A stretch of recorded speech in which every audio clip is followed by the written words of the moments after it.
Salut à tous, on se retrouve pour l'épisode 1600 du Zap Image, donc déjà le 1600e épisode de cette série consacrée à l'actualité du foot. Donc merci à vous d'être aussi nombreux à me suivre tous les jours, c'est vous qui me donnez la force bien sûr à faire des vidéos tous les jours pour cette série. Donc pour ceux qui sont toujours pas abonnés, je sais qu'il y en a beaucoup qui regardent les vidéos sans être abonnés, n'hésitez pas bien sûr à vous abonner, n'hésitez pas aussi à like les gars cette vidéo. Donc ce serait bien qu'on atteigne les 3000 likes sur cette vidéo, donc merci à vous bien sûr d'être aussi présents. Donc aujourd'hui les gars, en ce 4 octobre, deux anniversaires aujourd'hui. Tout d'abord le milieu croate Nikola Vlasic, il fête aujourd'hui ses 24 ans, le joueur de West Ham, et l'ancien Gunners Thomas Rosicky, il fête aujourd'hui ses 41 ans. Ensuite on ouvre la page Ligue 1, on va parler de tous les résultats de cette 9e journée du championnat français. On commence tout d'abord avec le gros match hier soir, c'était le derby, l'AS Saint-Etienne contre l'équipe de Lyon, score final 1 partout, un but de Houssem Aouar contre un but de Kazri sur penalty à la 94e minute de jeu, donc dans les dernières secondes du match. Donc l'AS Saint-Etienne arrache le point du match nul, donc score de parité dans ce match de dingue. C'est vrai qu'hier les gars, lors de ce derby, grosse intensité, il s'est passé beaucoup de choses, donc de justesse bien sûr cette équipe de l'AS Saint-Etienne, et c'est une habitude pour l'AS Saint-Etienne de marquer souvent en fin de match contre Lyon, parce que 3 des 5 derniers buts inscrits par l'AS Saint-Etienne face à Lyon l'ont été à partir de la 90e minute, money time bien sûr, cette équipe de l'AS Saint-Etienne qui finit souvent très fort contre le voisin lyonnais. Et on peut voir les notes par exemple du gardien Etienne Green qui était très bon, le gardien des Verts, il a obtenu une belle note de 7. Et la même chose pour Houssem Aouar, lui aussi a obtenu la note de 7 aujourd'hui, donc c'est le premier buteur du match, donc le joueur lyonnais, mais aussi une belle note dans le journal de l'équipe. Et on peut voir au supporter stéphanois après son premier but, il a fait le signe calma bien sûr, voilà, calmez-vous bien sûr, je viens d'inscrire un but au chaudron. On va parler cette fois-ci du gardien lyonnais Anthony Lopez. Belle parade de Lopez. Le problème c'est qu'il a touché le ballon de la main en dehors de la surface, ce qui lui a valu un carton rouge, plutôt logique bien sûr. Et Anthony Lopez écope Mayer du premier carton rouge de sa carrière en Ligue 1. C'est quand même incroyable, c'est quand même souvent un gardien réputé pour être dur envers les attaquants. Et c'est quand même le premier carton rouge qui prend de sa carrière en Ligue 1. Après plus de 289 matchs, la première fois qu'il prend un rouge, le gardien portugais. Ensuite, le tifo anti-lyonnais des supporters stéphanois, parce que l'ambiance était très chaude. Donc il n'y avait pas de supporters lyonnais, ils étaient interdits de déplacement. Et bien sûr, le chaudron, il y avait beaucoup de monde. Et on peut voir par exemple une banderole anti-lyonnais. Ensuite, on va parler d'un autre match. Donc c'était un peu plus tôt hier dans la journée. Rennes contre l'équipe du Paris Saint-Germain. Et c'est Rennes qui s'imposait 2-0 contre le PSG. Laborde et Tay, buteur. Belle victoire du Stade Rennais face au Paris Saint-Germain. Donc le Paris Saint-Germain piégé à Rennes. Et c'est surtout la première défaite du Paris Saint-Germain cette saison en championnat. Première défaite de la saison pour le PSG en championnat. Leur série de 8 victoires en 8 matchs s'arrête donc ici du côté de Rennes avec cette défaite 2-0. Et on peut voir les stats du match. Donc le Paris Saint-Germain, le plus de possession de balles, plus de tirs. Mais le problème, c'est qu'ils ont fait plus de 13 tirs. Mais le problème, c'est qu'il n'y a eu aucune frappe cadrée du Paris Saint-Germain. C'est incroyable. Quand on voit l'attaque du PSG, donc le PSG n'a cadré aucun tir face au Stade Rennais cet après-midi. L'attaque du jour pour Paris, c'était la grosse attaque, Neymar, Messi, Di Maria et Kylian Mbappé. Et avec cette énorme attaque, le Paris Saint-Germain, donc je vous ai dit 13 tirs, mais aucune frappe cadrée. Si tu ne cadres pas, tu ne peux pas marquer. Donc c'est plutôt logique que le Paris Saint-Germain s'est incliné hier du côté de Rennes. On va parler de Kylian Mbappé. Donc il a marqué un but hier. Le problème, c'est qu'il était hors jeu. Et aucun but pour Mbappé lors de ses 6 derniers matchs du côté de Paris. Donc actuellement, c'est la disette pour l'attaquant français. On va parler d'un joueur qui inquiète beaucoup plus que Kylian Mbappé. C'est Neymar. Et Neymar, rien ne va plus, incapable de passer en 1 contre 1, jamais juste techniquement. Le Brésilien, dans la continuité de son début de saison inconstant, est apparu en grande difficulté contre Rennes. Donc déjà les stats de Neymar en 2021 avec le Paris Saint-Germain, c'est 9 buts. On va dire c'est plutôt pas mal, mais 6 sur penalty et seulement 3 dans le jeu. Pour un joueur comme Neymar, seulement 3 buts depuis janvier 2021. C'est quand même très peu pour un joueur du calibre de Neymar. Et Neymar, les accusations reprennent bien sûr pour expliquer cette baisse de régime. Donc le journal L'équipe dit en gros que Neymar a de gros problèmes, surtout avec son hygiène de vie. Donc ils ont dit le voir sortir cette semaine mardi après Manchester City, assister à un défilé de mode ou participer à l'anniversaire d'une amie mannequin. Les jours d'après ne peut pas tout expliquer, mais offre des éléments de compréhension pour mieux analyser ses difficultés physiques. C'est que Neymar, les gars, est sorti 2 fois cette semaine. Pourtant c'est un joueur professionnel. Donc à la fin du match PSG City, mardi soir, il est parti assister à un défilé de mode. Et dans la nuit de vendredi à samedi, il était un anniversaire de la copine de Kylian Mbappé. Donc il y avait du beau monde. Donc voilà, c'est pour ça qu'il sort beaucoup. Et voilà, ça se ressent dans les prestations. C'est que Neymar, les gars, c'est très très moyen actuellement. Et hier, il est sorti à la 76e minute. Il n'est même pas allé jusqu'à la fin du match, Neymar. Et on peut voir qu'il a obtenu une note de 2 aujourd'hui dans le journal Équipe. Donc en gros, très mauvais match de la part du joueur brésilien. C'est vrai que si on compare quand Neymar est arrivé du côté du Paris Saint-Germain, il avait des stats incroyables. Regardez juste les stats de Neymar sur sa saison 2017-2018.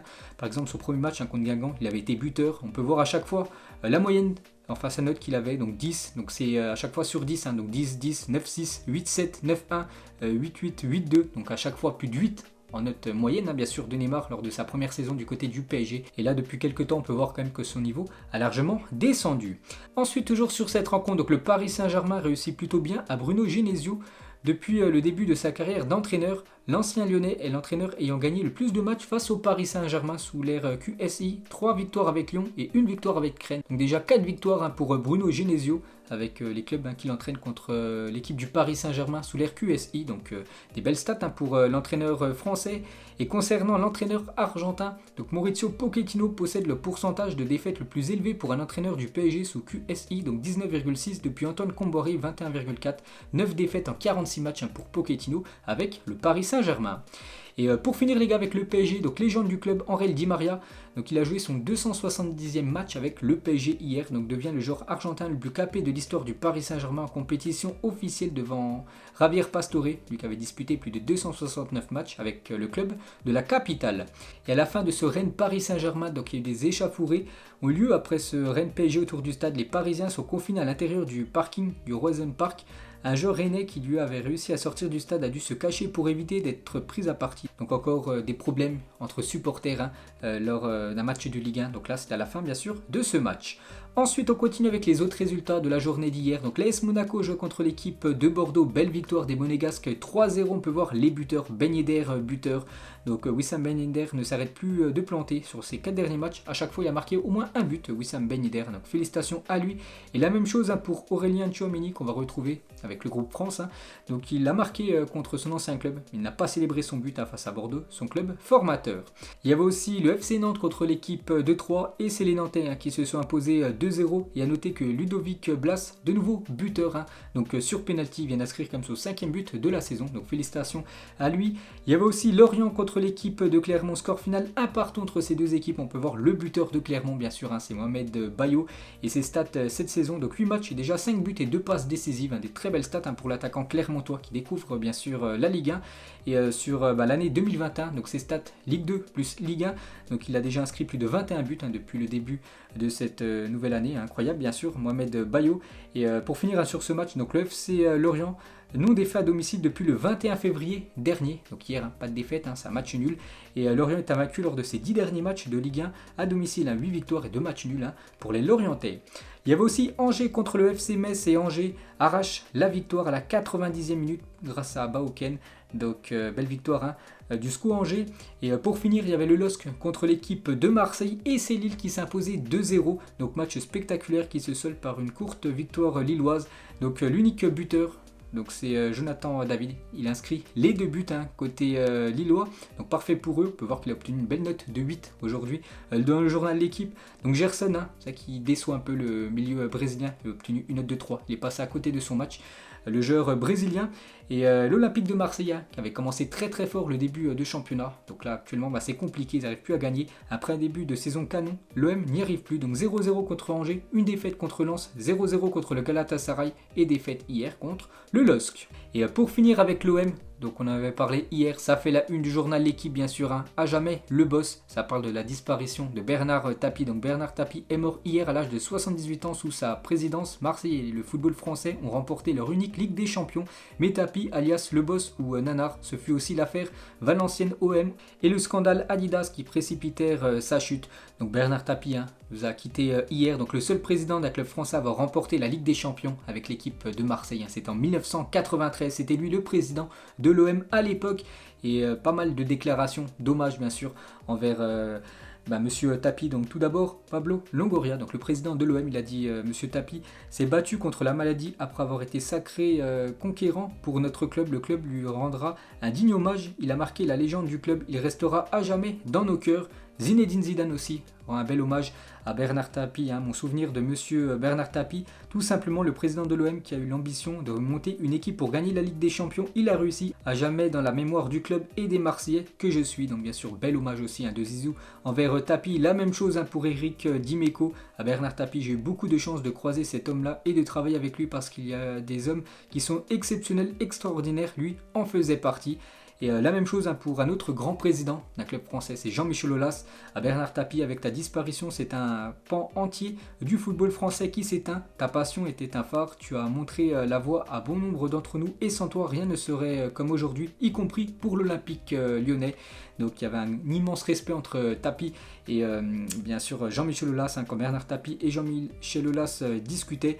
Et bravo Jean-Michel, je t'aime. Et il avait dit Aulas, merci Bernard, je t'aime aussi. Donc bien sûr énormément de respect entre ces deux grands présidents.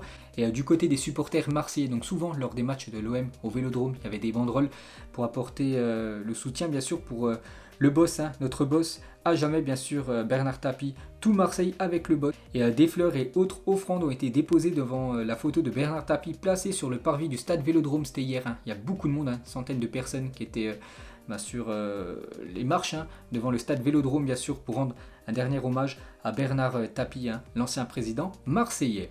Ensuite on revient sur la Ligue 1, donc regardez tous les résultats de cette 9e journée de Ligue 1. On peut voir les meilleurs joueurs de cette journée, donc par exemple on peut voir Laborde, buteur contre le Paris Saint-Germain, Oussem Aouar ou même Tchouaméni. Le milieu français, on peut voir le classement actuellement des meilleurs buteurs de Ligue 1. Donc le premier c'est Laborde et David, 6 buts pour ces deux-là. Le reste sont à 5 buts, on peut voir quand même, il n'y a aucun joueur du Paris Saint-Germain actuellement. Meilleur buteur de ce championnat français et les meilleurs passeurs actuellement, c'est Ayerk et Simone. 5 passes D pour ces deux-là. Et un petit coup d'œil au classement, le Paris Saint-Germain toujours en tête, malgré la défaite, 24 points pour le PSG, Lens 2e et l'équipe de Nice actuellement 3e. Ensuite, direction l'Angleterre, on commence avec l'énorme choc hier, Liverpool contre Manchester City, ça s'est clôturé, un score nul, 2 partout, Mané, Foden, Salah et Kevin De Bruyne buteur, un super match qui se solde par une égalité, donc la folie à Anfield, et il s'est passé surtout beaucoup de choses en deuxième période, parce qu'à la mi-temps il y avait 0-0, et en deuxième période il y a eu 4 buts, regardez les buteurs, quelle minute ils ont marqué, donc un match complètement fou, surtout sur la fin, et quel but incroyable de Mohamed Salah, je ne sais pas si vous l'avez vu, vous pouvez le retrouver, son but sur mon Twitter, voilà j'ai retweeté, où il a dribblé, je sais pas, 4-5 joueurs, Mohamed Salah, on aurait pensé à Léo Messi, il a marqué un magnifique but, l'attaquant égyptien, et Salah a désormais marqué dans chacun de ses 7 derniers matchs pour Liverpool, donc on peut voir les 7 derniers matchs, à chaque fois il a marqué au moins un but, l'attaquant Mohamed Salah. Et c'est la 3e fois que Mohamed Salah marque lors de 7 matchs consécutifs depuis qu'il a rejoint Liverpool, donc du 27 janvier 2018 au 3 mars 2018. Il avait fait aussi une série de 7 matchs d'affilée en marquant un but. La même chose du 17 mars 2018 au 24 avril 2018. Et actuellement, bien sûr, sa magnifique série du 28 août 2021 au 3 octobre 2021. Là aussi, il fait cette magnifique série de 7 matchs consécutifs en marquant au moins un but. Et toujours avec lui, donc l'Égyptien est impliqué dans 12 buts en 9 matchs cette saison. Donc déjà 9 buts et 3 passes D pour Mohamed Salah. Ensuite, toujours avec les Reds de Liverpool, reste le seul club de Première Ligue encore invaincu en championnat. Donc actuellement, c'est 17 buts marqués, seulement 6 buts concédés. Déjà, quel clean sheet pour cette équipe des Reds. Toujours sur ce match, donc le choc des générations, premier match de Première Ligue pour Milner, c'était en 2002, et année de naissance de Phil Foden, 2000. Hier, il y avait un duel entre sur le joueur de City et le joueur anglais de Liverpool.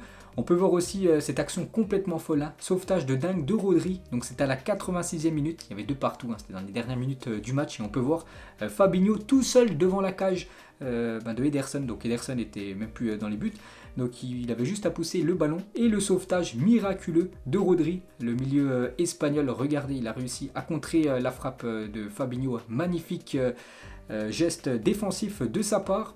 On continue avec les autres matchs en Première Ligue. Il y avait aussi Tottenham contre Aston Villa et belle victoire de Tottenham. Voilà, ils avaient enchaîné 3 défaites d'affilée. Ils retrouvent le succès. Une victoire 2-1 contre l'équipe de Villa. Il y avait aussi Crystal Palace contre l'équipe de Leicester. Score final 2 partout. A noter que du côté de Leicester, Vardy de nouveau buteur. Donc Vardy record. Jamie Vardy vient d'inscrire son 90e but en Première Ligue après ses 30 ans. Seul Ian White fait mieux avec 93 buts. Donc plus vieilli, plus marque de buts. L'attaquant attaquant anglais. Et on peut voir sinon l'autre résultat de la journée d'hier. Il y avait aussi West Ham contre Brentford. Et c'est Brentford, le promu, qui s'est imposé 2-1 du côté de West Ham. Et pour finir avec ce championnat anglais, un petit coup d'œil au classement bien sûr. Après la 7e journée, donc c'est Chelsea qui domine ce classement devant l'équipe de Liverpool et 3e Manchester City.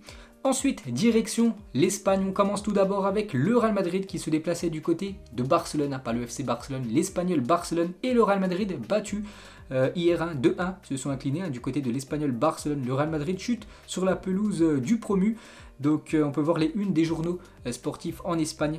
Donc l'Espagnol met à nu le Real Madrid et une passoire. En une, notre journal Marca par rapport à la défense du Real Madrid qui a beaucoup souffert hier, cette défense madrilène. Et Carlo Ancelotti, le coach, vraiment pas satisfait de son équipe, il a dit: nous avons très mal joué, il n'y a rien d'autre à dire, c'était notre pire match, l'équipe paraissait désorganisée sur le terrain, nous avons manqué d'agressivité, nous avons perdu beaucoup de duels et nous avons manqué de verticalité. Donc très déçu de la prestation de ces joueurs. Et une déclaration aussi de Nacho, donc il a déçu hier, en plus il a un peu fait humilier sur le deuxième but, il prend un petit pont humiliant de la part de Alex Vidal. Quand nous étions au mieux, une erreur de ma part a engendré le second but de l'Espagnol et c'est par la suite que c'est devenu plus difficile pour cette équipe du Real. Donc le Real Madrid concède sa première défaite de la saison en Liga, c'est vrai qu'ils n'avaient toujours pas perdu en ce début de saison, donc première défaite pour le Real Madrid, de toute façon ça allait bien arriver. Et on va parler de Karim Benzema. Voilà, une nouvelle fois Benzema buteur, mais il ne peut pas tout faire, Karim Benzema, il ne peut pas défendre, jouer au milieu de terrain, marquer des buts, mais voilà, de nouveau décisif, Benzema. Et quel début de saison pour Karim Benzema, 10 matchs, 10 buts et 7 passes décisives pour l'attaquant français, donc meilleur buteur français de l'histoire en club, toute compétition confondue, et se rapproche très vite du record de Thierry Henry, plus de 360 buts avec l'équipe de Arsenal. Donc Benzema avec le Real Madrid, c'est 355 buts, donc il est très proche du record de Henry. Il y avait aussi en Espagne Grenade contre l'équipe de Séville, et c'est Grenade qui s'imposait 1-0 contre l'équipe du FC Séville. Villarreal s'est imposé 2-0 contre le Betis Séville, un doublé de Dan Juma. Il y avait aussi Retafe contre la Real Sociedad, score final 1-1. On va parler de Dario Benedetto, qui a inscrit son premier but avec son nouveau club de Elche. C'était Elche contre le Celta Vigo. Elche s'est imposé 1-0 grâce à Dario Benedetto. On peut voir sinon le reste des résultats en Liga. Hier, un petit coup d'œil au classement. Donc le Real Madrid toujours en tête, mais ex-aequo maintenant avec l'Atlético Madrid. La Real Sociedad 3e et le FC Barcelone loin dans ce classement 9e. Les Blaugrana. Ensuite, direction l'Italie, on commence avec le gros choc hier soir, l'Atalanta Bergame contre l'AC Milan, deux équipes qui ont joué en Ligue des Champions cette semaine, et c'est l'AC Milan qui s'imposait 3-2 du côté de Bergame. On peut voir tous les buteurs, donc l'AC Milan s'est fait peur, elle menait 3-0 à la 75e minute, ils ont concédé 2 buts en fin de match, voilà, pas de panique pour eux, ils ont quand même gagné bien sûr cette rencontre. Donc l'AC Milan deuxième s'empare de la deuxième place du championnat, l'Atalanta Bergame actuellement déçoit les 8e du classement, cette équipe de Bergame. Et pour revenir sur l'AC Milan, n'a toujours pas perdu le moindre match de Serie A cette saison, donc 7 matchs, que des victoires à part un match nul contre la Juventus. Donc gros début de saison pour l'AC Milan, la même chose que la saison dernière, et juste en Ligue des Champions où c'est très compliqué pour l'AC Milan, 2 matchs, 2 défaites, et toujours avec cette équipe de Milan. Donc hier j'avais dit que c'était l'anniversaire de Zlatan Ibrahimovic, il a fêté son anniversaire, donc il n'a pas joué parce qu'actuellement il est blessé, il n'a pas joué hier, donc le gâteau réservé à Zlatan par ses coéquipiers et le personnel du club. On peut voir qu'il y avait beaucoup de monde bien sûr à l'anniversaire de Zlatan, et Zlatan s'est fait plaisir pour son anniversaire. Regardez ce qu'il a mis sur son compte Twitter, nouvelle voiture pour l'attaquant suédois. Il y avait aussi la Fiorentina contre Naples, et c'est Naples qui s'est imposé 2-1 à l'extérieur. Le Napoli confirme son statut de leader de la Serie A, donc leader. Bien sûr, il n'y a pas de souci pour eux. Pourquoi ? Parce que c'est 7 matchs, 7 victoires pour Naples. Carton plein, ils ont pris le max de points possible, cette équipe du Napoli. Et Victor Osimhen a été victime d'un jeu raciste ce soir lors de Fiorentina-Naples. Sa déclaration d'après-match: parlez à vos enfants, les parents feront comprendre à quel point il est dégoûtant de haïr une personne en raison de la couleur de sa peau. Non au racisme. Et c'est la même chose pour le défenseur Koulibaly. On peut voir voilà, ce qu'il a mis sur son compte Twitter, c'est qu'il a été victime pas mal d'insultes racistes, et lui aussi les gars a été très énervé, donc il a fixé quelqu'un dans le public, il lui a dit viens me dire voilà, enfin un singe devant moi. Donc voilà, c'est très très chaud bien sûr ce qui se passe actuellement en Italie à cause des problèmes racistes. Ensuite, il y avait aussi l'AS Roma contre Empoli, et c'est Roma qui s'imposait 2-0. Pellegrini et Mkhitaryan, buteur. L'AS Roma 4e renoue avec la victoire en Serie A. Bologne s'est imposé 3-0 contre la Lazio de Rome, un futur adversaire de l'OM en Europa League. Bon, c'est dans quelques jours quand même. Donc match galère pour le futur adversaire de l'OM. La Lazio qui tombe lourdement face à Bologne. Et on peut voir sinon tous les autres résultats de cette 7e journée de Serie A et un petit coup d'œil au classement. Donc bien sûr un Naples en tête devant l'AC Milan et l'Inter actuellement 3e. Et on finit ce tour d'Europe comme d'habitude avec le championnat allemand. Énorme surprise, hein, le Bayern Munich joue contre Francfort et le Bayern Munich battu à domicile 2-1. On peut voir les buteurs, hein, l'Eintracht Francfort s'impose sur la pelouse du Bayern, hein, le rouleau compresseur allemand. Et si on regarde les stats du match, on peut voir que c'est un match un peu comme FIFA où vraiment tu domines à chaque fois ton adversaire et lui il a une occasion, il marque le but. Ben, c'est ce qui s'est passé hier, hein. Le Bayern a plus de 68% de possession de balles, 21 tirs, 11 tirs cadrés, seulement un but, hein, pour l'équipe du Bayern, alors que Francfort, les gars, c'est seulement 2 tirs cadrés. Et ben c'est 2 buts, voilà, carton plein pour Francfort. Donc voilà, défaite, hein, du Bayern, hein, c'est plutôt rare. Donc la première, bien sûr, pour cette nouvelle saison. On continue avec les autres matchs. Arminia Bielefeld contre le Bayer Leverkusen. Donc Leverkusen a s'imposé 4-0 du côté de Arminia Bielefeld. On peut voir tous les buteurs. À noter que Moussa Diaby, l'ancien parisien, vient d'inscrire son 4e but déjà de la saison avec Leverkusen. Et on va parler du jeune Florian Wirtz qui a seulement 18 ans, réalise un début de saison tonitruant. Donc déjà 6 matchs, 4 buts et 5 passes décisives. Donc hier il n'a pas marqué mais il a délivré une nouvelle passe décisive, hein, le jeune Florian Wirtz, ciblé par l'équipe du Bayern Munich. Sinon on peut voir tous les autres résultats de cette 7e journée en Allemagne. Donc avant-hier le BVB, hein, s'est imposé 2-1 contre l'équipe de Augsbourg. On peut voir les meilleurs buteurs, Lewandowski, Haaland, 7 buts pour les deux, Patrick Schick, 6 buts, hein, pour l'attaquant de la République tchèque, hein, qui a fait un gros euro. Et on peut voir sinon le classement. Donc le Bayern, hein, en tête maintenant ex-aequo avec le Bayer Leverkusen. Ensuite, cette fois-ci direction les Pays-Bas. Là aussi une surprise, à l'Ajax joue contre Utrecht. Et c'est Utrecht, hein, qui s'est imposé 1-0 du côté de l'Ajax, hein. Cet après-midi, l'Ajax s'est incliné face à son nouveau dauphin Utrecht. Première défaite de la saison pour les Hollandais en championnat. Et on peut voir actuellement toutes les équipes encore invaincues dans les 5, voire 6 gros championnats européens. Donc l'AC Milan, Naples, Inter, Fribourg, Liverpool, Villarreal, le FC Porto et l'équipe du Sporting, hein. Toutes ces équipes ont pour l'instant toujours pas vécu la défaite en championnat. Et une grosse pensée pour ceux qui ont parié ce week-end. Je vous ai dit, il y a eu pas mal de surprises, hein. Par exemple la défaite du Paris Saint-Germain, la défaite du Real Madrid, la défaite du Bayern à domicile. Bon, l'Atlético contre le Barça, bon, c'est pas une surprise, hein, vu que le Barça est actuellement très faible. La défaite de l'OM, hein, c'est vrai que ils déçoivent un peu les Marseillais. La défaite de l'Ajax et même la défaite, hein, du Benfica. Donc voilà les gars, la fin de ce Zapimage 1600. Donc si ça vous a plu, un petit like et on se retrouve demain pour le prochain épisode. Ciao à tous!